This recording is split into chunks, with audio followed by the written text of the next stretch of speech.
স্বৈরাচারী শেখ হাসিনার বিরুদ্ধে আসলে সারা দেশের মানুষ যেভাবে ঐক্যবদ্ধ হয়েছিল, ছাত্র জনতার ছাত্রদের ডাকে সাড়া দিয়েছিল, রাজনৈতিক দলগুলো থেকে শুরু করে সবাই আসলে ঐক্যবদ্ধ হয়েছিল এবং এই ধরনের ঐক্য আসলে বাংলাদেশে কখনো এর আগে জাতি দেখেছে কিনা সেটি সন্দেহ রয়েছে। এবং 5ই আগস্টের পরেও কিন্তু সে ঐক্য বজায় ছিল এবং সবারই আসলে এক ধরনের একটি সবাই ঐক্যমত্যে পৌঁছেছিল যে একটি নতুন বাংলাদেশ, একটি সুন্দর ফেসিবাদ মুক্ত বাংলাদেশ গড়তে সবাই একসাথে কাজ করবে। তবে এরপরে আসলে ধীরে ধীরে ঐক্যের জায়গাটিতে ফাটল ধরতে থাকে এবং রাজনৈতিক দলগুলো বিভিন্নভাবে নানান ধরনের বক্তব্য আমরা দেখতে পাচ্ছি এবং সেখানে একদিকে ছাত্র, একদিকে সরকার এবং অন্যদিকে রাজনৈতিক দলগুলো নানান ধরনের বিভেদ তৈরি হচ্ছে আমরা দেখতে পাচ্ছি। প্রতিদিনই নানান ধরনের কথাবার্তা আসছে পরস্পর বিরোধী। সেই কারণে আজকে আমরা আমাদের রাজনীতির এই আলোচনায়, অর্থাৎ RICL TM এক্সপার্ট জনতন্ত্র গণতন্ত্রে, আজকে আমরা আলোচনার বিষয় নির্ধারণ করেছি রাজনীতিতে কথার বাহাস। আপনাদের সাথে আছি আমি হোসাইন শাহাদাত, আমার সাথে 3 জন সম্মানিত অতিথি আছেন।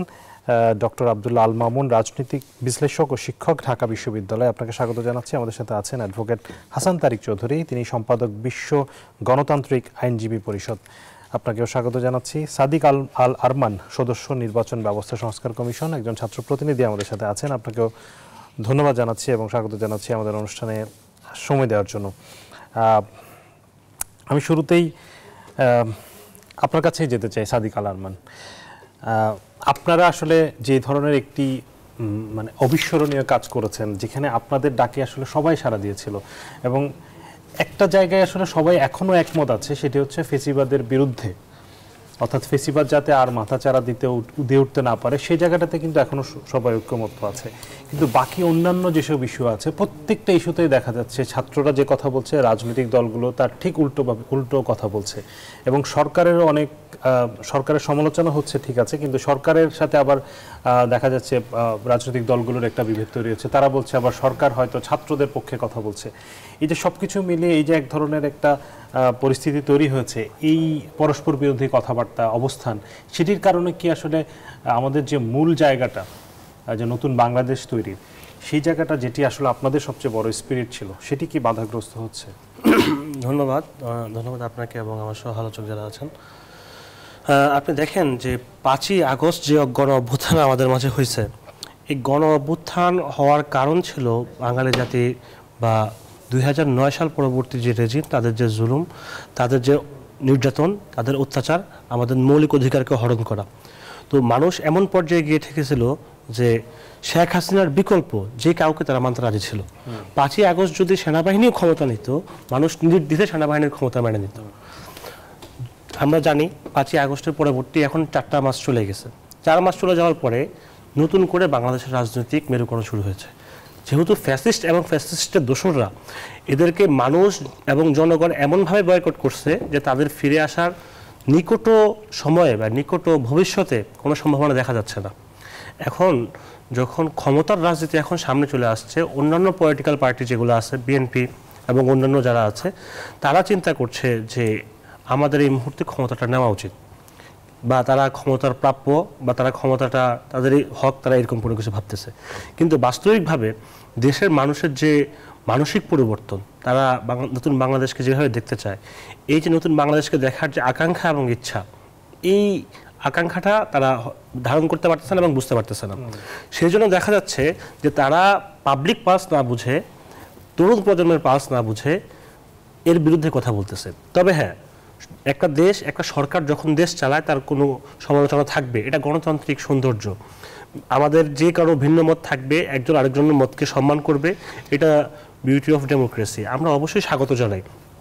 দ্বিমত থাকবে, কিন্তু ফ্যাসিবাদ এবং ফ্যাসিবাদের দোসর এবং আগত দিনগুলোতে তারা যাতে ফিরে আসতে না পারে, সেই ক্ষেত্রে যদি সবাই ঐক্যমত থাকে, এবং আমরা এখন পর্যন্ত একটা জায়গায় সবাই একমত আছি, আমরা নিজের স্বার্থে, ব্যক্তিগত স্বার্থে, দলের স্বার্থে আলাদা, কিন্তু জাতীয় স্বার্থে এবং ফ্যাসিবাদের বিরুদ্ধে আমরা সবাই এক।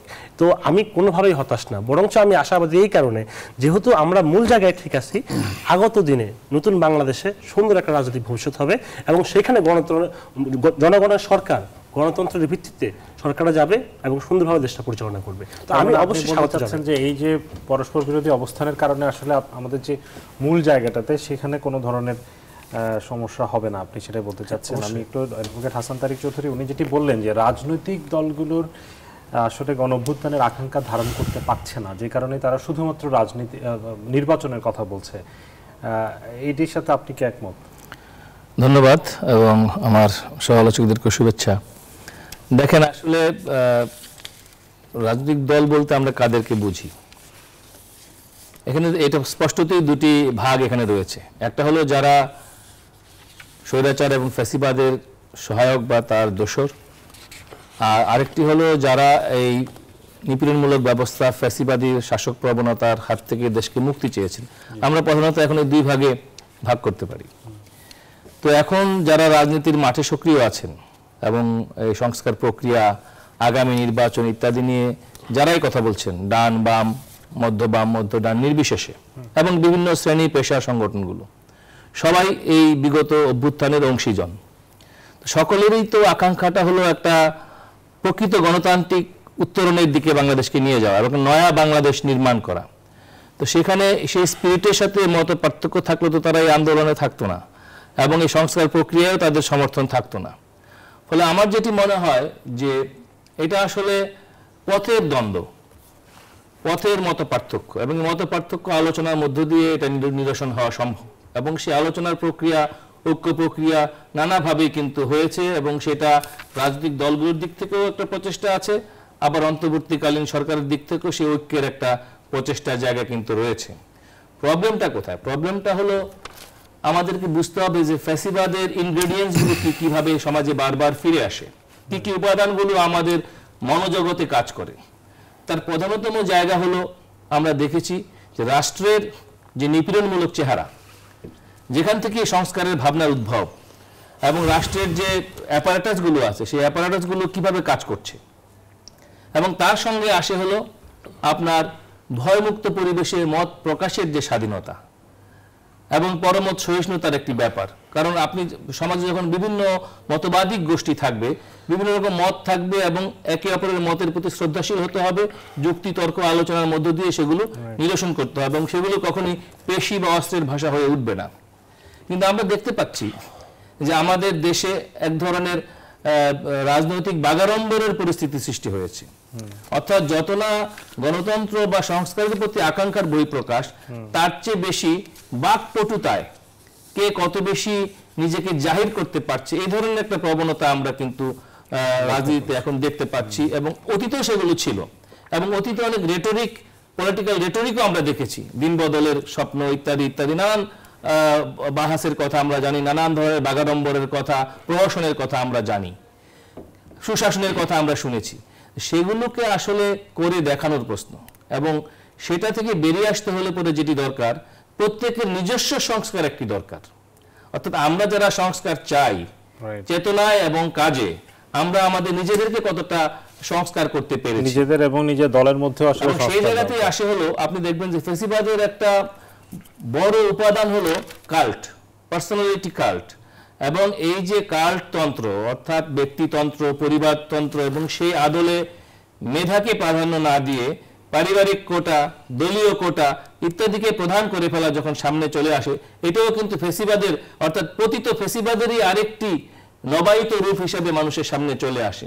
এবং সেই ধরনের ব্যক্তি পূজা, সেই ধরনের পরিবারতন্ত্র যদি মানুষ আবারও দেখতে পায় কারো কথার মধ্য দিয়ে, কারো আচরণের মধ্য দিয়ে, নিঃসন্দেহে সেখানে সন্দেহের, অবিশ্বাসের জায়গা তৈরি হয়। এবং তখনই প্রশ্নটা ওঠে যে আপনি কতটা গণঅভ্যুত্থানের প্রতি কমিটেড ছিলেন, কতটা আপনি নতুন বাংলাদেশ দেখতে চান এই 2025 সালে। তো সে কারণে আজকে বাংলাদেশের এই রিফর্মের প্রশ্নটি শুধুমাত্র পলিটিক্যাল পার্টিগুলোর প্রোগ্রামের সাথে সম্পর্কিত না, এটা তাদের নিজস্ব নেতৃবৃন্দের এবং তাদের দলীয় কাঠামোর আচরণগত পরিবর্তনের সাথেও জড়িত। এবং সেটি কতটা হচ্ছে নিশ্চয়ই জনগণ সেই জায়গায় সজাগ দৃষ্টি রাখছে, বিশেষ করে এই তরুণ সমাজ যারা এই আন্দোলনের অগ্রবাহিনী ছিল। এবং আপনি দেখেন এই ছাত্ররা, তারা কিন্তু কোনো দলীয় কাঠামোর মধ্যে দিয়ে আন্দোলনটি করেনি, সমস্ত মতবাদিক ধারা এক জায়গায় এসে মিলিত হয়েছিল এবং এক রাস্তায়, এক পথে, এক গন্তব্যে, এবং সেই গন্তব্য ছিল একটি নতুন বাংলাদেশ নির্মাণ। এবং সেই নির্মাণের জন্যই এতগুলো সংস্কার কমিশন, এবং সেখানে সেই কথাগুলো সামনে আসছে। জি, অনেক ধন্যবাদ আপনাকে। আমি যেটি হয়েছে যে আমরা দেখেছি 5ই আগস্টের পর থেকে নানান ধরনের আসলে আন্দোলন হয়েছে বিভিন্নভাবে, মানে বলা হচ্ছিল যে আওয়ামী লীগের যারা পরাজিত শক্তি তারাই আবারও ফিরে ফিরে আসার চেষ্টা হচ্ছিল নানানভাবে, আমরা বিভিন্ন ঘটনার মধ্যে দিয়ে দেখেছি। এবং পরিস্থিতি যখন খুব নিয়ন্ত্রণের বাইরে চলে যাচ্ছিল সে সময় আসলে প্রধান উপদেষ্টার নেতৃত্বে একটা ঐক্য হয়েছিল সব রাজনৈতিক দলগুলো মিলে, কিন্তু সেই জায়গাটাতে পরবর্তীতে আবারও কিন্তু সেখানে সে ঐক্যে আমরা দেখতে পাচ্ছি নানান ধরনের ফাটল দেখা দিচ্ছে। যেখানে বিএনপি মহাসচিব বলছিলেন যে রাজনৈতিক বিতর্কে আওয়ামী লীগের চুরি ও লুটপাটের ঘটনাগুলো কিন্তু ধামাচাপা পড়ে যাচ্ছে। আওয়ামী লীগের যেসব অপকর্ম ছিল 16 বছরে, সেই অপকর্মগুলোর কথাবার্তা কিন্তু সেভাবে আসছে না, এবং সেগুলোর বিচারের জায়গা, দাবির জায়গাটাতেও কিন্তু আস্তে আস্তে দেখা যাচ্ছে ক্ষীণ হয়ে যাচ্ছে। এই জায়গাটা আসলে কতটা মানে আপনি মনে করেন যে এই আলোচনাগুলো আসা উচিত খুব বেশি করে এই যে বিতর্কের চেয়ে? না, ধন্যবাদ আপনাকে এবং সবাইকে হ্যাপি নিউ ইয়ার, আমার সহ আলোচকদের হ্যাপি নিউ ইয়ার। আমি একটু বিনীতভাবে প্রেক্ষাপটটা আমরা একটু রিডিফাইন না করলে সেটা অনুচিত হবে। ঠিক 5ই আগস্টে আমরা সবাই যেভাবে যুক্ত ছিলাম আর এখনকার প্রেক্ষাপটটা কিন্তু ভিন্ন। সেটি দুটো কারণে। একটি হচ্ছে যে তখন আমাদের শিক্ষার্থীরা দল ঘোষণা করে ভোটে আসবে এটি যেমন ছিল না, মোটা দাগে এটা একটা ন্যারেটিভ আমাদেরকে প্রথমে আন্ডারলাইন করতে হবে। আর দ্বিতীয় হচ্ছে যে সরকারের কাছে আমাদের জনসাধারণের বা সাধারণ মানুষের যে এক্সপেকটেশন ছিল গত 4 মাসে সেটা কতটুকু পূরণ হয়েছে, এটা সাবজেক্টিভ জাজমেন্ট। সরকার অনেক সফলতা আছে, ব্যর্থতা আছে, কিন্তু ওই দিকে আমি যেতে চাই না। বাট মোটা দাগে যেটি বললাম যে দ্রব্যমূল্য, আইন শৃঙ্খলা পরিস্থিতি, সামাজিক স্থিতিশীলতা এত দ্রুত এটা সম্ভব না, যেটি আপনিও বললেন যে এখনো প্রশাসনের সিংহভাগ কর্মকর্তা যারা ওই গভর্নমেন্টকে সার্ভ করেছিল সেক্রেটারিয়েটে তারা অবস্থান করছে, পুলিশও একই অবস্থা, মাঠ প্রশাসন এবং অন্যান্য সকল সংস্থায় তারা এখন অবস্থান করছে। তো খুব কাজটা সহজ না সরকারের জন্য। তাহলে প্রেক্ষাপটটা আসলে একসাথে গুলিয়ে ফেললে হবে না। তাহলে রাজনৈতিক এলিমেন্ট তখন ছিল না, শিক্ষার্থীরা সকল আন্দোলনকারী সবাই একটার পিছনে ছুটছিল যে উৎখাত করতে হবে বা ফ্যাসিজমকে বাংলাদেশ থেকে বিদায় দিতে হবে। কিন্তু এখন তো ভোটের প্রশ্ন চলে এসছে। সো প্রেক্ষাপটটা প্রথমত একটু রিডিফাইন করা দরকার যে আসলে প্রেক্ষাপটটা পুরোপুরি ভিন্ন। প্রেক্ষাপট অবশ্যই ভিন্ন, একেবারেই ভিন্ন। কারণ তখন ভোটের ইস্যু ছিল না, তখন ছিল এটা দলকে তাড়ানো। এখন শিক্ষার্থীরা দল গঠন করতে চায় এবং যেটাকে আমি আসলেই ওয়েলকাম করি। একই সাথে বিএনপি তো একটি রাজনৈতিক দল, তারা 15 বছর থেকে বা 16 বছর থেকে আসলেই ভোটের বাইরে, এদেশের মানুষও ভোটাধিকার প্রয়োগ করতে পারেনি। তাহলে তো তারা ভোট চাইবেই। এখন এটা সমাধানটা কোথায়, সেটি হচ্ছে সবচেয়ে বড় বিষয়। আমাদের রাজনৈতিক সংস্কৃতিতে আমি মনে করি যে খুব বেশি কনসেনসাস, হবস অ্যান্ড লক্সের সেই সামাজিক চুক্তির মতো একেবারে সবার একটা কনসেনসাস করে ওয়েলফেয়ার স্টেট ডেভেলপ করবে সেটি সম্ভব না। রাষ্ট্রবিজ্ঞানের 2 নম্বর কনসেনসাস যদি আমরা চিন্তা করি পলিটিক্যাল সায়েন্সে রাজনৈতিক দলগুলোর মধ্যে, তাহলে কি হতে পারে, সংবিধানের মধ্যে থেকে কনসেনসাস তৈরি হবে, ঐক্য তৈরি হবে। সংবিধান তো আমরা সবাই বলছি এই সংবিধান, এরা বলছে যে আমরা কবর দিতে চাই, আমরা বলছি সংস্কার চাই, আর একজন বলছে যে মেজর সংস্কার চাই। ওইভাবে তো আর হবে না। আর একটা হয় যে একটা আপনার মেজর ইস্যুগুলোতে কনসেনসাস, ব্রড কনসেনসাস যেটাকে বলি, বড় ধরনের ঐক্য, সংবিধান নাই কিন্তু বড় ধরনের ঐক্য, সেটিও মনে হচ্ছে সেটির সম্ভাবনাটাও ক্ষীণ। তবে একটা সম্ভাবনা আছে এবং যেখানে আমি খুবই আশাবাদী, আরমান যেটাকে একটু আগে বললো, আমি এটাকে জাস্ট একাডেমিক্যালি বলি, সেটা হচ্ছে যে এক ধরনের পৃথিবীর ইতিহাসে সবসময় যে কোনো যুদ্ধ, বিগ্রহ, বিপ্লব, এই ধরনের অভ্যুত্থানের পরে একটা কনসেনসাস হয়, যেটা হলো মিনিমাম এগ্রিমেন্টে কনসেনসাস। আমি এটার থেকে সরতেই চাই না। আমি আশাবাদী যে একটা কনসেনসাস ডেভেলপ করবে। আর মানে ওই শব্দটাতে যাই যে যেহেতু আমাদের সকলের লক্ষ্য এক ছিল কিন্তু প্রেক্ষাপটটা এক না, এটা গেল 1 নম্বর। 2 নম্বর হচ্ছে দেখেন, আমরা এই পুরো আন্দোলনটাকে যদি প্রথম থেকে দেখে থাকি তাহলে এর শব্দটা বৈষম্য, আর তার শুরুটা হয়েছিল 15-16 বছর আগে ভোটের মাধ্যমে বৈষম্য, আর চূড়ান্ত পরিণতিতে শিক্ষার্থীদের সাথে যে বৈষম্য, এই বৈষম্যের প্রক্রিয়ায়।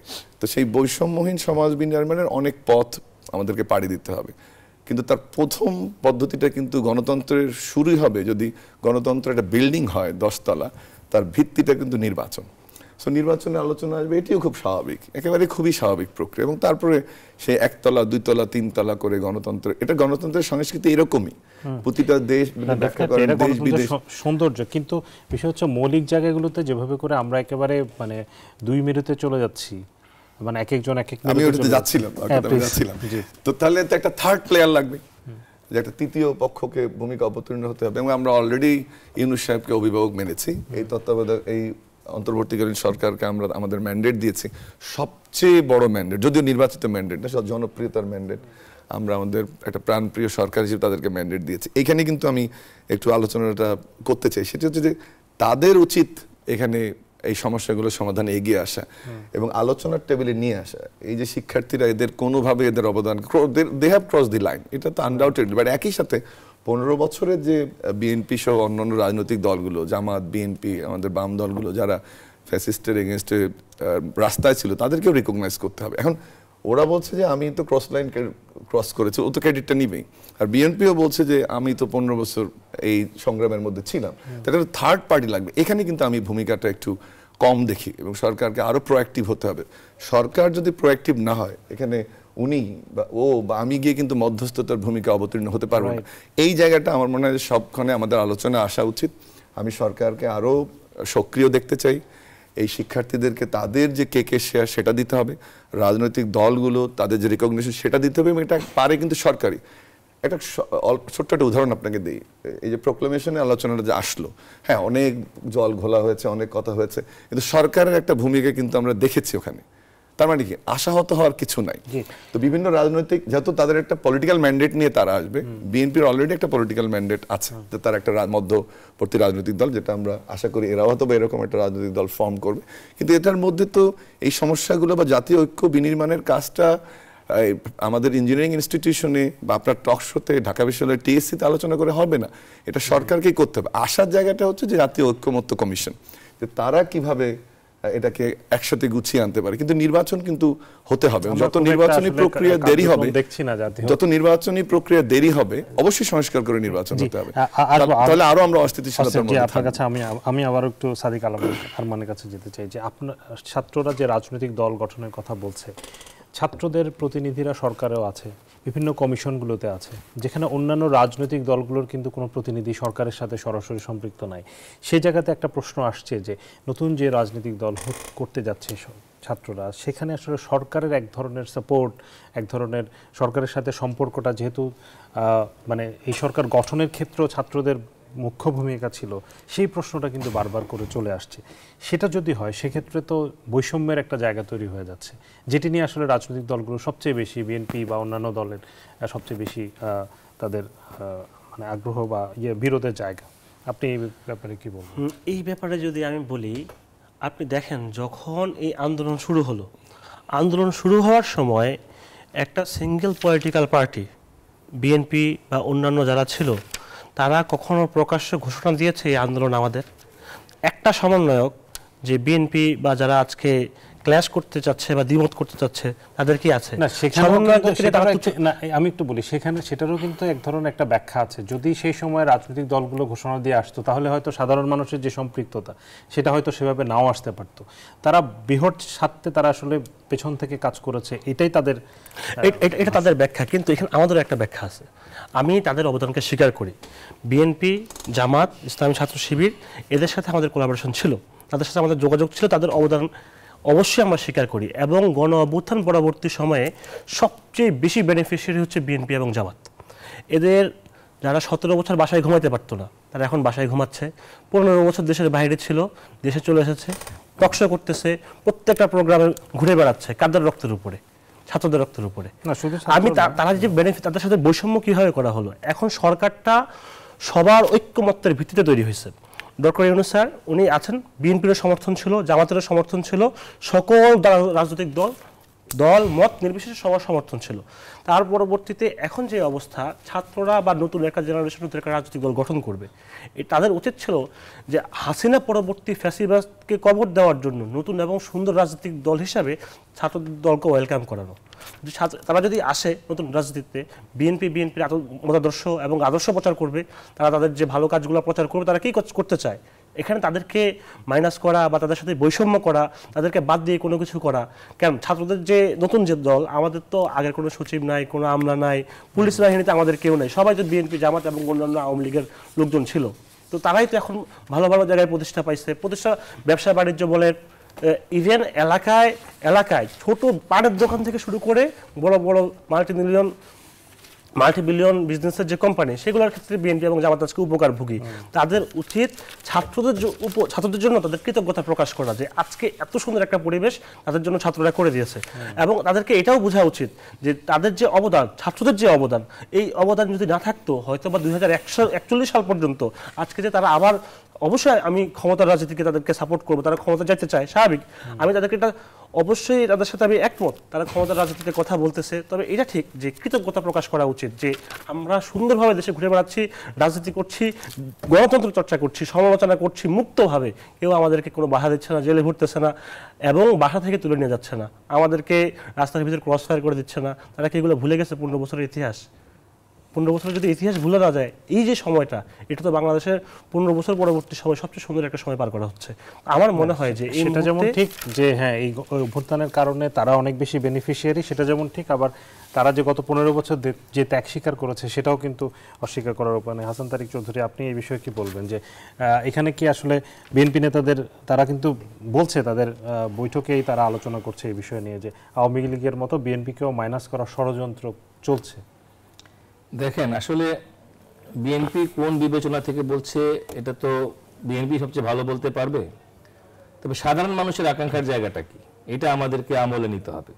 সাধারণ মানুষ খুব ব্যর্থহীনভাবে এই ছাত্রদের ঐক্যবদ্ধ অবস্থানকে সাধুবাদ জানায় এবং একে স্বীকৃতি দেয় এবং একে সম্মান করে, শ্রদ্ধা করে এবং তাকে ক্রেডিট দেয়। ক্রেডিট দেয় এই কারণে যে মানুষ পরিবর্তন চেয়েছে এবং পরিবর্তন যে সম্ভব এটা ছাত্রদের ঐক্যবদ্ধ আন্দোলনের মধ্য দিয়ে এটা প্রমাণিত হয়েছে যে পরিবর্তন সম্ভব এবং পরিবর্তনটি এসেছে। কিন্তু সেই পরিবর্তনকে অর্থবহ করতে হলে পরে আমার মনে হয় যে আস্থা এবং বিশ্বাসের জায়গায় যে সংকটটা তৈরি করা হচ্ছে এবং যে ধরনের কথার মালা আমরা এখানে দেখতে পাচ্ছি, সেই কথার মালাগুলো একটা প্রতিবন্ধকতা হিসেবে দাঁড়াচ্ছে। প্রথম কথা হলো, যেটা আমাদের এই অনুষ্ঠানের সহ-আলোচক ঢাকা বিশ্ববিদ্যালয়ের সম্মানিত শিক্ষক বললেন, যে গণতান্ত্রিক প্রক্রিয়া উত্তরণের তো এটা এক লাফে হয় না, এটা একটা রাজনীতি বিজ্ঞানের একটা পরিভাষা আছে, এর একটা প্রক্রিয়া আছে। সেই প্রক্রিয়ার পূর্ব শর্তটাই হলো নির্বাচন, এবং অন্তর্বর্তীকালীন সরকার একটা টাইম ফ্রেম বলেছে, যদিও সেটা নিয়ে অনেক ধোঁয়াশা আছে, কিন্তু একটা টাইম ফ্রেম কিন্তু আলোচনায় চলে এসেছে এবং সেইটাকে কিভাবে ত্বরান্বিত করা যায় সেই আলোচনাটাই প্রধান হওয়া উচিত। এবং কে মাইনাস হচ্ছে, কে মাইনাস হচ্ছে না, এটা কিন্তু নির্ধারিত হবে এই প্রক্রিয়ায় আপনি কতটুকু অবদান রাখলেন। আজকে ইলেকশন রিফর্মের যে আলোচনা, এই রিফর্মের আলোচনা কিন্তু নতুন না, ইলেকশন হতে হবে এবং জনগণ অন্তর্বর্তীকালীন সরকারকে অনির্দিষ্টকালের জন্য কিয়ামত পর্যন্ত ম্যান্ডেট দেয় নাই, তারও একটা সময়সীমা, একটা রিজনেবল টাইম ফ্রেম কিন্তু আমরা আন্দাজ করতে পারি। তো সুতরাং এই রিজনেবল টাইম ফ্রেমে বিএনপি নিজেকে প্রাসঙ্গিক করে তোলার জন্য তার নিজস্ব যে সংস্কার সেটা মানুষকে কতটা দেখাচ্ছে সেটিও কিন্তু দেখবার বিষয়। এবং আমি মনে করি, এবং আমি শুধু না, আমার ধারণা বাংলাদেশে যারা একটা নতুন বাংলাদেশ দেখতে চায়, যারা একটা গণতান্ত্রিক বাংলাদেশ দেখতে চায়, তারা সকলে এরকমটাই ভাবে। এবং সেই জন্য যে জায়গাগুলো আমাদের অ্যাড্রেস করা উচিত সেটা কি, সেটা হলো আমরা বিগত সময়ে দেখেছি যে হাইব্রিড পলিটিশিয়ান, আমরা দেখেছি যে নির্বাচনে কোটি কোটি টাকার খেলা, এবং সাধারণ মানুষ, একজন সাধারণ শিক্ষার্থীর পক্ষে, সে যদি প্রাপ্তবয়স্ক ক্যান্ডিডেট হওয়ার জন্য এলিজিবল হয়, তার পক্ষে তো কোটি টাকা নিয়ে নির্বাচনে অংশগ্রহণ করা সম্ভব না। তাহলে নির্বাচনে জামানতের টাকা কতটুকু হওয়া উচিত? সেটা কি লক্ষ লক্ষ টাকা হওয়া উচিত, নাকি মানুষের ক্রয় সীমার মধ্যে, আয় সীমার মধ্যে থাকা উচিত? নির্বাচনে আপনার রাষ্ট্রযন্ত্রের পক্ষপাতিত্ব, নির্বাচনে সময়ে ধর্মীয় উন্মাদনা, সুশ্রুরি ইত্যাদি আপনি কতটা প্রতিহত করতে পারছেন? অবৈধ অস্ত্রের ছড়াছড়ি, এই যে জায়গাগুলো আছে সেই জায়গাগুলোতে স্পষ্ট করে আমরা কিন্তু কোনো কথা একমাত্র বাম দল ছাড়া আরো কারো কাছ থেকে কিন্তু শুনতে পাইনি। বিএনপি কিন্তু একবারও বলছে না জামানতের টাকা 25,000 টাকা করা হোক। ফলে আপনি মাইনাস তো হবেন হলো আপনার আমলের মধ্য দিয়ে, আপনার কাজের মধ্য দিয়ে। আপনাকে অনেক ধন্যবাদ হাসান তারিক চৌধুরী। আমরা একটা বিরতিতে যাচ্ছি, বিরতির পর আমরা ডক্টর আব্দুল্লাহ আল মামুনের কাছে শুনতে চাইবো। আমার কাছে কিছু প্রশ্ন আছে, আপনার কাছে আমি শুনবো। আমি বিরতি নিয়ে আসি। আরআইসিএল জনতন্ত্র গণতন্ত্রের সময় হয়েছে বিরতির, ফিরছি একটু পর, আশা করি সাথে থাকবেন। বিরতির পর আবারও স্বাগত জানাচ্ছি আরআইসিএল টিএমএক্স বার জনতন্ত্র গণতন্ত্রে। আমরা আলোচনা করছি রাজনীতিতে কথার বাহাস এই প্রসঙ্গে। আমাদের সাথে তিনজন অতিথি আছেন। আমরা আবারও যেতে চাই ডক্টর আব্দুল্লাহ আল মামুন, আপনার কাছে। একদিক থেকে বিএনপির অন্যান্য নেতাকর্মীরা নানান ধরনের কথাবার্তা বলছে মানে ছাত্রদের বিরুদ্ধে বলছে, সরকারের বিরুদ্ধে বলছে, কিন্তু তাদের যে নেতা তিনি কিন্তু জনাব তারেক রহমানের কথা বলছে, তিনি কিন্তু আবার ঐক্যের কথা বলছেন। তার কথাবার্তা এক ধরনের একটা মানে তার নেতাদের সাথে আসলে তার বক্তব্যের আসলে ব্যাপক ফারাক দেখা যাচ্ছে। বিষয়টা কি আসলে তাদের দলের আসলে মূল জায়গাটা ছিল, তারা আসলে কোন জায়গাটাতে অবস্থান করছে, মানে এটা আসলে ঠিক পরিষ্কার না। না, একেবারে সর্বোচ্চ নেতৃত্ব উনি, ওনার আমরা ম্যাচুরিটিও দেখছি গত আন্দোলন থেকে শুরু করে তারও আগ থেকে যেভাবে উনি বিএনপিকে গোছানোর চেষ্টা করেছেন, উনিকে গুছিয়ে রেখেছিলেন 15 বছর। খুব আমরা অনেক সময় অনেক কথা শুনেছি, দল ভেঙে যাবে, নির্বাচনের সময় অনেকে চলে যাবে, কোনোটি হয়নি। এটি কিন্তু ওনার একটা সফলতা। আমি যে জায়গাটাতে যেতে চাই সেটা হচ্ছে যে কেন জানি মনে হচ্ছে যে আমাদের শিক্ষার্থীদের পরিকল্পিতভাবে বিএনপির মুখোমুখি দাঁড় করানো হচ্ছে। আমি আসলে খুব শক্তভাবে বলি যে আমি দেখতে চাই আমাদের শিক্ষার্থীরা বর্তমান সাথে যাচ্ছি যে বর্তমান রাজনৈতিক বন্দোবস্তের বিপক্ষে যাবে। তারা বলবে না যে আমি বিএনপির বিপক্ষে। আমি চাই যে ওদের প্রথম যে রাজনৈতিক বন্দোবস্তের যে ধারণা সেটিতে তারা থাকবে, যে আমি বাংলাদেশের যে রাজনৈতিক সংস্কৃতি তার পুরোটার পরিবর্তন চাই। অবশ্যই আমরা আবার আমি যদি সংস্কারগুলো না হয় এই আশঙ্কা থেকেই যাবে যে আবার দুর্বৃত্তায়ন, আবার চাঁদাবাজি, আবার টেন্ডারবাজি, আবার চর দখল, এটা যে হবে না, কে নিশ্চয়তা দেবে? এই জন্য এই সফল যে শিক্ষার্থীরা তাদেরকে আমি মনে প্রাণী চাই এরা একটা ফোর্স হিসেবে থাকুক। কারণ আমাদের রাজনীতির যে ধারা আমরা দেখেছি এরকম স্ট্রং ফোর্স যদি না থাকে তাহলে এটা অন্যদিকে যেতে পারে। একইভাবে আর আরেকটি জিনিস হচ্ছে যে কেন জানি বলা হচ্ছে যে নির্বাচন হলে বিএনপি ক্ষমতা যাবে। নির্বাচন হলে কে ক্ষমতা যাবে সেটা তো জনগণ নির্ধারণ করবে, নির্বাচন তো এখনো হয়নি। এসব বলে যেটা হচ্ছে যে আমাদের শিক্ষার্থীদের উচিত পুরো রাজনৈতিক বন্দোবস্তর বিপক্ষে কথা বলা। রাজনৈতিক আসলে তো একটা রোটেন রাজনৈতিক বন্দোবস্তের মধ্যে আমরা চলে গেছিলাম, সেটা তারা কথা বলবে, কিন্তু কোনো না কোনো ফর্মে এমনভাবে হচ্ছে যে দুটো সবচেয়ে যে শক্তিশালী পক্ষ বলে আমরা ধারণা করছি, আমি অন্যান্য রাজনৈতিক দল এবং মতের প্রতি শ্রদ্ধা রেখেই বলছি, কেন যেন এটা দাঁড় করানোর একটা ব্যবস্থা। এই জায়গাটাতে সচেতন থাকতে হবে যে শিক্ষার্থীরও এবং বিএনপিরও। আমি একটু আগে বললাম যে সরকার যেমন একদিকে আলোচনার প্রক্রিয়ায় যুক্ত হওয়া দরকার, একই সাথে আওয়ামী লীগ বিএনপির মধ্যে যে আমরা কন্টেন্ডিং পলিটিক্স দেখেছি ওইটাই কিন্তু আপনারা আমার মধ্যে ভয়টা তৈরি করছে যে এত বড় একটা সফলতার পরে দুটো দলই, বৈষম্যবিরোধী ছাত্র আন্দোলন বা নাগরিক ঐক্য অথবা বিএনপি অথবা জামাত যেটাই হোক, তারা আবার মুখোমুখি না হয়ে যায়। তাহলে আমরা যে সবসময় গণতন্ত্রের বা সুশাসনের পথে এক পা বাড়িয়েছি, সবসময় 3 পা পিছিয়েছি, সেই জায়গাটাই তো আশঙ্কাটা আমাদের। সেই আশঙ্কাগুলো দূর করা সম্ভব কীভাবে? ডায়ালগের মাধ্যমে। কিন্তু আনফর্চুনেটলি সেই ডায়ালগটা আমরা দেখছি না। সরকারের যেমন দায়িত্ব আছে, আমি মনে করি যে বিএনপির সিনিয়র নেতৃবৃন্দ যারা আছেন, যে কথাটা একটু আগে আরমান বললো যে আলোচনা হতো, তারাও কিন্তু এগিয়ে আসতে পারে শিক্ষার্থীদের সঙ্গে যে তুমি আমার সন্তান, তোমরা একসঙ্গে কাজ করেছি, আসো কথা বলি। এই জিনিসটাও যেমন জরুরি, আবার শিক্ষার্থীদের তরফ থেকে আমি আরও পরিশীলিত ভাষা দেখতে চাই। বিএনপির নেতৃবৃন্দ হোক, সেটা জামাত সম্পর্কে হোক, বাম সম্পর্কে, কারণ ওটা নতুন রাজনৈতিক সংস্কৃতি বিনির্মাণ করতে, এরা আমারই সন্তান, রাজনৈতিক সংস্কৃতি বিনির্মাণ করছে, আমি আরও পরিশীলিত ভাষা দেখতে চাই। কিন্তু এই মেন্টরিংটা টু দি বোথ এন্ড, একটা হচ্ছে রাজনৈতিক দলগুলো যেমন একটা অভিভাবকত্বের সুরে কথা বলা দরকার, সেখানেও যেমন আমার দাবি থাকবে, একইভাবে আমার যারা শিক্ষার্থী তারা আরও পরিশীলিত ভাষায় কথা বলবে। কিন্তু সিনিয়রদের দায়িত্ব সবচেয়ে বেশি, আর সবচেয়ে বড় দায়িত্ব হচ্ছে আমাদের যারা সরকারে আছেন তাদের। কেন নির্বাচন দরকার, আমরা একটু আগে কথাটা আপনি জিজ্ঞেস করেছেন, আমি 3টা ডেটা আপনাকে দেই। আমাদের যে আন্দোলনটা হলো, যদি নির্বাচনটা পেছাতে থাকে, আমরা অস্থিতিশীলতা দেখছি, আমি আলোচনা বাড়াবো না, ছোট্ট আমি আজকে জাস্ট যেহেতু টকশোতে দেখার চেষ্টা করছিলাম যে গত কয়েক বছরের অর্থনীতির কি দশা ছিল, যদিও 23 সালের ডেটা দিতে হচ্ছে, কিন্তু আমি জাস্ট এটাকে ফেসিজমের পক্ষে কথা বলছি না, ডেটাটা জাস্ট উপস্থাপন করছি। দেখেন, আমি দেখলাম যে 2023-24 সালে এফডিআই ফ্লো ছিল 1.61 বিলিয়ন ইউএস। এবছর 24 সালে অক্টোবর, নভেম্বর, ডিসেম্বরে এফডিআই কমে আসছে 1.47। এফডিআই মানে এমপ্লয়মেন্ট, অর্থনৈতিক উন্নয়ন। আর এটা দেখেন, নন পারফর্মিং লোন তখন ছিল 1.36 ট্রিলিয়ন টাকা, এবার এটা বেড়ে গিয়ে হয়ে গেছে 2.85। ওইটা বাড়ার কারণ আছে না, এটা না, আমি আসবো, কারণ হচ্ছে যে ব্যাংক লুট হয়ে গেছে, নিয়ে কিন্তু টাকাটা উদ্ধার করতে হবে। আরেকটা জিনিস দেখেন যে তার মানে ইকোনমিক ইন্ডিকেটর গুলোকে যদি ঠিক করতে হয়, এই বাচ্চাগুলো যদি চাকরি দিতে হয়, আমাদের যদি স্থিতিশীল সমাজ করতে হয়, তাহলে তো অর্থনীতি।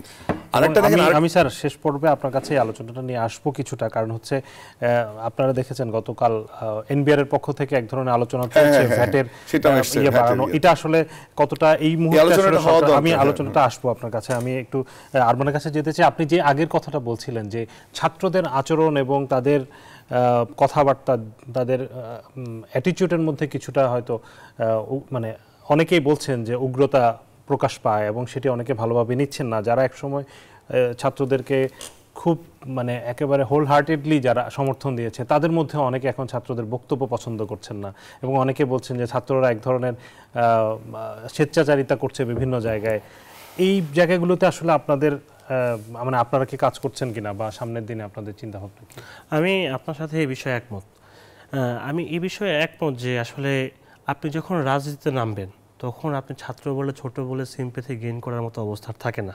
তখন কিন্তু আপনি রাজনীতির মাঠে চলে আসছেন, তখন আপনার জন্য সিম্প্যাথির রাস্তাটা বন্ধ। দুর্ভাগ্যবশত 5ই আগস্ট পরবর্তী সময়ে আমাদের কিছু সহযোদ্ধা আন্দোলনকারী যারা আন্দোলনে ছিল, তারা যে শহীদের রক্তের উপর দেশটা স্বাধীন হয়েছে তাদের কথা ভুলে গেছে।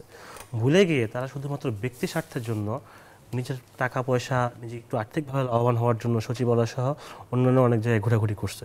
এগুলো আমরা দেখছি। তো আমরা কখনোই নৈতিক অবক্ষয়ের কারণে ছাত্ররা যেসব লোকজন কথাবার্তা বলতেছে, বেয়াদবি করতেছে, যারা আজকে আমাদের বিজ্ঞ রাজনীতিবিদ তাদের সাথে অসচেতনতামূলক কথা বলতেছে, তাদের এই আচরণকে আমরা মোটেও সমর্থন করি না। বরঞ্চ আমাদের উচিত যে আমাদের যারা সিনিয়র রাজনীতিবিদ আছেন তাদের অনেক অবদান আছে আমাদের দেশের জন্য, তারা দীর্ঘ 15 বছর লড়াই করেছেন, তাদেরকে আমাদের প্রাপ্য সম্মানটুকু দেওয়া উচিত। এবং আমার মনে হয় যে অধিকাংশ ছাত্ররা তারা তা দিচ্ছেন।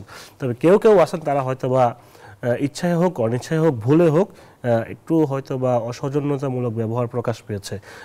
আমি পরামর্শ দিই এবং এখানেও বলবো যে আমাদের উচিত নিজেদেরকে আরও সংযত করা এবং ভদ্র শালীনতার সহিত কথা বলা। এখানে অসন্তুষ্টি বা আজকে সরকারের যে ব্যর্থতা, কিছু বিষয় সরকার ব্যর্থ, আপনাকে স্বীকার করতেই হবে। কারণ এখন আমরা দেখতেছি আমাদের দেশটা ভালোভাবে চলতে পারতেছে না, কিছু কিছু জায়গায় সরকার বাধাগ্রস্ত হচ্ছে। এর মূল কারণ হচ্ছে যে সরকারের পিছনে যে গণভিত্তি, জনগণের যে সাপোর্ট, মানুষের যে ভোট, এই জিনিসটা প্রত্যক্ষভাবে নাই। যদি ভোটের ভিত্তিতে সরকারটা থাকতো সেই ক্ষেত্রে সরকার একটা মুভ করতে অন্যরকম শক্তি পাইতো। তো নির্বাচনের অবশ্যই প্রয়োজন আছে, আমি স্বীকার করি, কিন্তু এখন বর্তমান যে জগা খিচুড়ি অবস্থা, এখন বাংলাদেশ যদি আরেকটা নির্বাচন এই মুহূর্তে দেওয়া হয়, আমার মনে হয় যে এই ট্র্যাডিশনাল ওয়েতে আমরা ফিরে যাব। তো একটু সময় নিয়ে হলেও আমাদের যে ষড়যন্ত্রগুলো ইতিমধ্যে চলছে, আপনি দেখতে পাচ্ছেন যে আমাদের যারা এখন বর্তমান বড় দুইটা পলিটিক্যাল পার্টি বিএনপি এবং জামাত এবং ছাত্রদের যে দল, এদের ছাত্রদের দলের সাথে যদি এখনো কোথাও সংঘাত দেখা যায় নাই, কিন্তু বিএনপি এবং জামাতের মধ্যে কিছু কিছু জায়গায় হয়তো মতনৈক্য দেখা দিচ্ছে, তারা কথার যুদ্ধ করছেন, কিছু কিছু জায়গায় হাতাহাতির ঘটনাও ঘটছে, শুনতে পাওয়া যায়। এই বিষয়গুলো অতি দ্রুত বন্ধ করতে হবে। আমার মনে হয়। ধন্যবাদ আরমান। আমি একটু অ্যাডভোকেট হাসান তারিক চৌধুরী, এই যে ছাত্র এবং রাজনৈতিক দলগুলোর মুখোমুখি অবস্থান এবং ছাত্রদের যে ধরনের আচরণ অথবা রাজনৈতিক দলগুলো ছাত্রদেরকে যেভাবে ট্রিট করছে, যে ধরনের বক্তব্য দিচ্ছে, এটি কি আপনার কাছে মনে হয় যে এটা ঠিক আছে, নাকি এরকম যদি চলতে থাকে সামনের দিনেও যেটি বলছেন সেটি আবার রাজপথে এক ধরনের মুখোমুখি হয়ে যাওয়ার সম্ভাবনা বা আশঙ্কা আছে কিনা?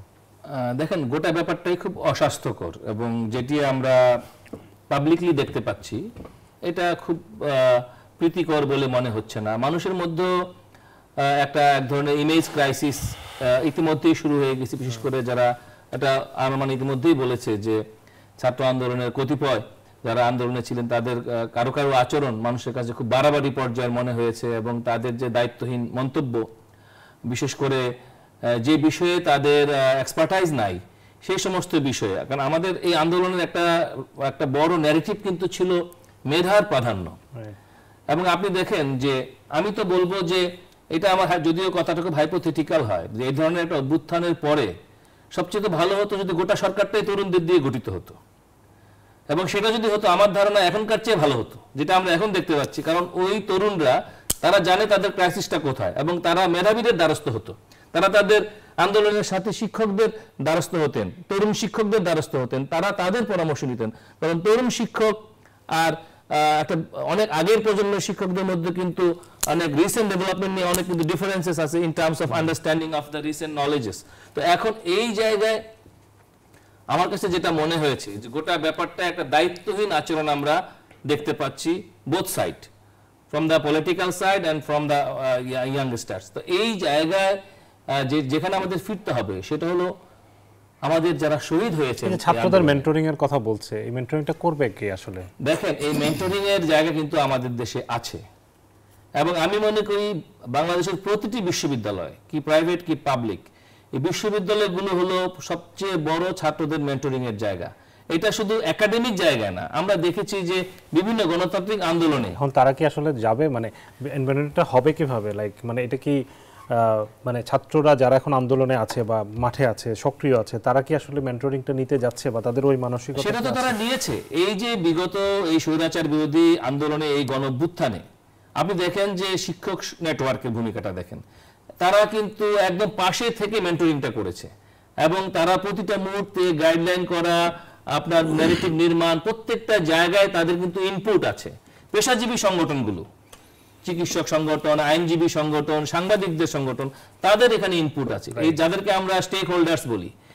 দুঃখজনক হলো যে ঐক্যমতের এই সরকার, যদি আমি এই ভাষায় বলি এই অন্তর্বর্তী সরকারকে, তারা কিন্তু সমস্ত স্টেক হোল্ডারদের অপিনিয়নটা নিল না, তারা শুধুমাত্র পলিটিক্যাল পার্টিকেই প্রদান করে ফেললো, এবং মনে করলো যে বিএনপি জামাত আর কতিপয় তাদের পছন্দের কিছু দলের লোকেদের কথা শুনলাম মানে সব ঐক্য হয়ে গেল। সেটা কিন্তু প্র্যাকটিক্যাল না, কারণ এই আন্দোলনে যারা প্রেশার গ্রুপ, আমি মনে করি আজকে ছাত্ররা যদি নতুন কোনো দল গঠন করতে চায় ওয়েলকাম, কিন্তু অ্যাট দ্য সেম টাইম পাশাপাশি একটা প্রেশার গ্রুপ থাকা দরকার, যেটা গণতন্ত্রের একটা ভিজিল্যান্ট শক্তি হিসেবে সবসময় কাজ করবে। আমাদের দেশে দুঃখজনক হলো সত্য, এই স্বৈরাচারী ফ্যাসিবাদী শাসন এই সিভিল সোসাইটিটাকে, প্রেশার গ্রুপের যে শক্তি, এটাকে নষ্ট করে দিয়েছে। সেটাকে ফেরত আনতে হবে। যারা দল মতের ঊর্ধ্বে উঠে দেশের স্বার্থকে, মানবতাকে প্রাধান্য দিয়ে, মানবাধিকারকে প্রাধান্য দিয়ে, আইনের শাসনকে প্রাধান্য দিয়ে, সুশাসনকে প্রাধান্য দিয়ে যারা আপনার তাদের এক্সপার্টাইজকে ব্যবহার করবে।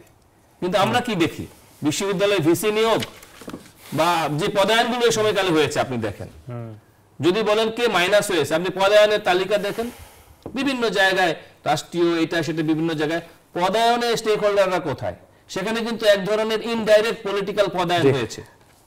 ফলে যেই লাউ সেই কদু কিন্তু হয়েছে যে আমরা অনেক বিতর্ক আছে এগুলো নিয়ে, আমরা বিতর্ক শুধু না, এটা রিয়ালিটি। আপনি দেখেন যে অ্যাডভাইজারদের যে অ্যাপয়েন্টমেন্ট হয়েছে, আমরা আসবো অ্যাডভাইজারদের নিয়োগের বিষয় এবং আসলে সরকারের যে কার্যক্রম সেটা নিয়ে আমরা বিরতির পর আলোচনা করব। অনেক ধন্যবাদ ডক্টর হাসান তারিক চৌধুরী। দর্শক, আপনারা আছেন জনতন্ত্র গণতন্ত্রে, আমরা বিরতি নিচ্ছি, একটু আবারও ফিরবো একটু পর। RICL টিএম এক্সপার্ট জনতন্ত্র গণতন্ত্রে আরও একবার স্বাগত জানাচ্ছি। আমরা আলোচনার শেষ দিকে আছি। আমরা আবারও ডক্টর আব্দুল্লাহ আল মামুন, আপনার কাছে যেটি জানতে চাইবো, আপনি শুরুর দিকে যে বলছিলেন যে একটা কনসেনসাসে আসা উচিত, যেটাতে একটা জায়গা তো আসছি আমরা, যে আমরা এই সরকারকে ব্যর্থ হতে দিতে চাই না, এটা কেউ দিতে চায় না, কিন্তু সরকার আসলে যেভাবে পরিচালিত হচ্ছে, সরকারের উপদেষ্টা পরিষদের যে কার্যক্রম, এটা নিয়ে না মানে ব্যাপক অভিযোগ আসে সাধারণ মানুষের। আকাঙ্ক্ষার জায়গাটাতে আকাঙ্ক্ষা পূরণ করতে পারছে না, দ্রব্যমূল্যের জায়গা বলেন বা কোনো কিছুই আসলে চাহিদা মতো বা জনগণের আকাঙ্ক্ষার জায়গাটাতে হচ্ছে না। আমি একটু সর্বশেষ যে সরকার যে সিদ্ধান্তটা নিতে যাচ্ছে NBR এর দিক থেকে, ভ্যাটের পরিমাণ বাড়ানো হচ্ছে ব্যাপক অনেকগুলো সেক্টরে, আপনি নিশ্চয়ই জানেন, এবং একটি ব্যবসা প্রতিষ্ঠান 50 লাখ টাকা যদি বার্ষিক টার্নওভার থাকে, তাকে ভ্যাট দিতে হবে, এবং এটি আসলে মানে এবং ভ্যাটের পরিমাণটাও কিন্তু অনেক বেশি। এই ধরনের একটি সিদ্ধান্ত এই সময়ে নেওয়াটা আসলে সরকারের মানে এমনিতেই ব্যবসা বাণিজ্য হচ্ছে না, বিনিয়োগ হচ্ছে না, কর্মসংস্থানের জায়গাটা হয়ে আছে, সেই জায়গাটাতে আসলে এই সিদ্ধান্তগুলো আসে কীভাবে? প্রথমেই বলে নিই যে আমাদের তো এক্সপেকটেশন অনেক বেশি সরকারের প্রতি, আর রিয়ালিটি তো দেখতে হবে যে আমাদের প্রতিষ্ঠানগুলো, সেটা ব্যাংক, বিমা, পুলিশ, বিচার, সবগুলো ধ্বংস হয়ে গেছে। সরকারকে তো পরিচালনা করার সময়ও কম দিয়েছি আমরা, এটাই অবশ্যই আমি রেসপেক্ট রেখেই বলছি। আরেকটি হচ্ছে যে অন্যদিকটা হচ্ছে যে সরকার তো জানে এটা একটা অস্বাভাবিক সময়ে তারা সরকার পরিচালনার দায়িত্ব নিয়েছে, কিন্তু আমরা দেখতে পাচ্ছি যে স্বাভাবিক সময়ের মতো সরকার পরিচালনার চেষ্টা করা হচ্ছে। ভ্যাটের এটাতে আসে যে সবচেয়ে সহজভাবে যে সরকারের মানি মেকিং, সেটা কিন্তু ভ্যাট। আমরা জানি যে আমরা ট্যাক্স টু জিডিপি রেশিও 8%-এর উপরে আমরা যেতেই পারিনি। আমরা ওই জায়গাটাতে আশা করতাম যে ট্যাক্স যারা বড় লোক, আমরা ডাইরেক্ট ট্যাক্সের দিকে যাচ্ছি না, কারণ ভ্যাট তো কালেকশন আবারো আগের সরকারের ওই ভ্যাট কালেকশন সবচেয়ে সহজ রেভিনিউ স্ট্রিম গভর্নমেন্টের। এটা আমরা এই মুহূর্তে কতটুকু যুক্তিযুক্ত হচ্ছে, এবং যখন সাধারণ ব্যবসায়ীদের ব্যবসা ওভারঅল বলা হচ্ছে, আমার সেই ডেটা নেই, বাট যেটা বুঝতে সাবজেক্টিভ জাজমেন্ট আমার, যেটা ব্যবসা বলা হচ্ছে খারাপ বা মানুষের হাতে টাকা নেই, দ্রব্যমূল্য সবকিছু মিলে হাঁসপাস করছে, তখন আসলে উচিত ছিল যে খেলাপি ঋণ রিকভার কিভাবে করা যায়, আমাদের ট্যাক্স যাদের আছে তাদেরকে ট্যাক্স নেটটা কমিয়ে বাড়িয়ে সেখানে কিভাবে অ্যাডজাস্ট করা যায়। ওই জন্য বললাম যে অস্বাভাবিক সময় একটা স্বাভাবিক সরকার পরিচালনার প্রক্রিয়া হচ্ছে, ওই ক্যারিসমাটা কিন্তু এখানেও আমরা দেখতে পেলাম না। 2 নম্বরে আসি যে সরকার যাদের নিয়ে কাজ করবে তাদের তো এখনো শুরুতে আমি বললাম যে সেটা পুলিশ বলি, আমলা বলি, অন্যান্য প্রতিষ্ঠানে আওয়ামী লীগ যাদেরকে নিয়োগ দিয়েছে তারা এখনো অবস্থান করছে। আসলে সত্যি সবাইকে সরিয়ে ফেলা সম্ভব নয়, কিন্তু আমার ধারণা অনেককেই সরিয়ে ফেলা সম্ভব ছিল, সেটি কেন সরকার করছে না সেটিও জানি। অবশ্যই এখনো সম্ভব এবং দ্রুত করা উচিত। তৃতীয় একটা পয়েন্ট বলে আমি এবার শেষ করি, সেটা হচ্ছে যে আমরা এন্ড অফ দ্য ডে রাজনীতির চক্কর আসলে দেখতে চাই না, সেটা শিক্ষার্থীদের কাছ থেকেও দেখতে চাই না, বিএনপির কাছ থেকে দেখতে চাই না, যেটা আমরা দেখে দেখে গত 53 বছরে ক্লান্ত। নিশ্চয়ই এখানে 1500 বা 2000 মানুষ, 4000 মানুষের অঙ্গহানি, দৃষ্টিহানি, 30,000 মানুষের অসুস্থতা দেখে রাজনীতির চক্কর দেখতে চাই না। আমরা চাই শিক্ষার্থীরা ওপেন তাদের ম্যান্ডেট নিয়ে আসবে, রাজনৈতিক দল করে, বিএনপি ওপেনলি কথা বলে, এই ষড়যন্ত্র শব্দটা রাখতে চাই না, আমরা দেখতে চাই না। আমরা অ্যাডভোকেট হাসান তারিক চৌধুরীর কাছে যেতে চাই যে আপনি যেটি বলতে চাচ্ছিলেন যে উপদেষ্টা পরিষদের আসলে কি এখন একটু সফল করা বা নতুনভাবে কাউকে নিয়ে আসা, এই জায়গাগুলোর কি সুযোগ আছে বা প্রয়োজন কিনা? দেখেন, আসলে এই যে বডি, এই সমস্ত স্টেট মেকানিজম পরিচয়, এই সমস্ত বডি কিন্তু পারফরম্যান্স বেজ। আপনি উন্নত দুনিয়ায় দেখেন যে পারফরমেন্সের উপরে বেস করে কিন্তু এই শাফলিং রিশাফলিং চলতে থাকে, এবং বিভিন্ন দেশে দেখবেন যে 100 দিনের প্রোগ্রাম, 200 দিনের প্রোগ্রাম ইত্যাদির আবার একটা মূল্যায়ন হয়। তা আমরা যদি আমাদের সংস্কারের জায়গাটায় যদি যাই, যে 6টা কমিশন, এইটার পারফরমেন্স কোন জায়গায় আছে, ইলেকশন রিফর্ম বা আমাদের অর্থনৈতিক ব্যবস্থার যে রিফর্ম, আজকে যে বৈষম্য বিরোধিতার কথা বলা হয়েছে, যেটাকে ঘিরে আন্দোলন, আপনি অর্থনৈতিক ক্ষেত্রে বৈষম্যের জায়গাটা দেখেন, সেটাকে আমরা কমিয়ে আনতে পেরেছি। মানে কিছু মৌলিক জায়গায় হাত দেওয়া, বিশেষ করে বাজার ব্যবস্থাপনা। আমরা দেখেছি বিভিন্ন সময়ে সামরিক সরকারগুলো অত্যন্ত স্টিম রোলার চালিয়ে দক্ষতার সাথে কিন্তু বাজার কন্ট্রোলে আনতো তারা, এই উদাহরণ বাংলাদেশে আছে। তো আবার যখন আবার মার্শাল্লাহ চলে গেছে, আবার বাজার সেই আগের জায়গায়, নৈরের যে জায়গায় ফেরত গিয়েছে। এইবার যখন একটা মানুষের ভিতরে একটা স্পিরিটের জায়গা ছিল, বাজার সিন্ডিকেটে খুব দ্রুতই হাত দেওয়া যেত, কিন্তু দেওয়া যায়নি। একই রকম ভাবে ল অ্যান্ড অর্ডার সিচুয়েশন, সেখানেও কিন্তু কিছু ড্রাস্টিক মেজার নেওয়ার জায়গা আছে, যেহেতু আর্মিকে ম্যাজিস্ট্রেসি পাওয়ার দেওয়া আছে। তো সুতরাং এই জায়গায় যে পারফরমেন্সের যে এফিসিয়েন্সি জায়গায় যখন প্রশ্ন উঠে গেছে, নিশ্চিতভাবে সেখানে অবশ্যই ভালো লোক সংখ্যা বাড়ানো উচিত এবং ইফেক্টিভ লোক দিয়ে এটাকে আরো শক্তিশালী করা উচিত। আমরা একটু আরমানের কাছে শুনতে চাই, 1 থেকে 1.5 মিনিট সময় পাবো। এখন আসলে সরকারকে আরো বেশি ইফেক্টিভ হওয়ার জন্য কি করা উচিত আপনাদের? আমি নতুন করে আশাবাদী, কারণ তারেক রহমান বিএনপির যে ভারপ্রাপ্ত চেয়ারম্যান আছে, তার মুভগুলো এখন পর্যন্ত অনেক ভালো, এবং তার ভিতরে রাজনৈতিক যে পরিপক্কতা দেখা যাচ্ছে, এটা আমাদের জন্য আশাব্যঞ্জক। এবং জামাতের আমির ডাক্তার শফিকুর রহমান, ওনার মুভও জনতার দিকে এবং মানুষের কাছাকাছি উনি গিয়েছেন। তো সেই ক্ষেত্রে যদি তৃণমূল পর্যায়ে বা এর পরবর্তী লেয়ারে যেসব নেতারা আছেন, তাদের সাথে মত পার্থক্য বা অন্যান্য কিছু ক্ল্যাশ দেখা গেছে, কিন্তু যেহেতু তাদের মুভগুলা মানুষের কাছে অ্যাকসেপ্টেবল এবং ছাত্ররাও তাদের সাথে মোটামুটি ভালোভাবে আচরণ করছে, আমার মনে হয় যে আমাদের এখন বর্তমানে যে সমস্যাটা দেখা যাচ্ছে, ওদের ভবিষ্যতে তাদের সাথে যদি আমাদের বসা হয়, আমরা বুঝতে পারি সমস্যাটা থাকবে না, আমরা সুন্দর একটা বাংলাদেশ দেখব। সরকারকে আরো বেশি কার্যকরিতা হওয়ার জন্য কি? অবশ্যই সরকারের বর্তমান যে উপদেষ্টা পরিষদ আছে, আমরা অবশ্যই বিশ্বাস করব যে তাদের যে কাজের পারফরমেন্স আমরা গত 4 মাস দেখেছি, এটা সন্তুষ্টিজনক না। যদি তাদের কাজের পারফরমেন্স সন্তুষ্টি করে তারা যদি কাজ করতে না পারে, সেই ক্ষেত্রে তাদের উচিত যে তাদের দায় নেওয়া এবং সরে যাওয়া। জি, অসংখ্য ধন্যবাদ সাদিক আল রহমান, অসংখ্য ধন্যবাদ ডক্টর হাসান তারিক চৌধুরী এবং ডক্টর আব্দুল্লাহ আল মামুন আমাদেরকে সময় দেওয়ার জন্য। দর্শক, আপনাদেরকে অসংখ্য ধন্যবাদ জানাচ্ছি। আপনারা ছিলেন RICL TM এক্সপার্ট, জনতন্ত্র গণতন্ত্রে। আপনাদেরকে শুভেচ্ছা জানিয়ে শেষ করছি। শুভরাত্রি।